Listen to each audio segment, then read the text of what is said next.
धुळे जिल्ह्यातील सोनगीर परिसरात नवरात्रोत्सवाच्या काळात घडलेली एक अमानुष घटना संपूर्ण समाजाच्या अंतरात्म्याला हादरवून गेली आहे। देवीची पूजा करून स्त्री शक्तीचा गौरव होत असताना केवळ 3 वर्षीय चिमुकलीवर चुलत काकानेच लैंगिक अत्याचार केला। या संतापजनक घटनेनंतर परिसरात रोष उसळला असून गावकऱ्यांनी मूक मोर्चा काढून आरोपीला फाशी द्यावी अशी मागणी केली आहे। पीडित बालिकेच्या आईने दाखल केलेल्या तक्रारीनुसार 29 सप्टेंबर रोजी संध्याकाळी आरोपी मयूर माळीने खिळवण्याच्या बहाण्याने मुलीला आपल्या घरी नेलं आणि तिच्यावर जबरदस्ती केली। मुलीने आईला घटनेची माहिती दिल्यानंतर कुटुंबियांनी सोनगीर पोलीस ठाण्यात तक्रार नोंदवली। पोलिसांनी आरोपीला तात्काळ अटक केली असून त्याच्यावर पोस्को कायदा आणि भारतीय दंड संहितेच्या विविध कलमांखाली गुन्हा दाखल करण्यात आला आहे। पोलीस अधिकारी पीआय तुषार देवरे यांनी सांगितलं की या प्रकरणाची चौकशी जलद गतीने केली जात आहे आणि फास्ट ट्रॅक कोर्टात खटला चालवला जाणार आहे।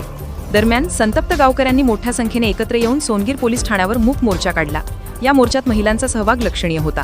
ग्रामस्थांनी निवेदन देऊन स्पष्ट केलं की लहान मुलीवर अत्याचार करणाऱ्याला समाजात राहण्याचा अधिकार नाही। अशा नराधमाला फाशीच हवी, अन्यथा मोठं आंदोलन उभारलं जाईल।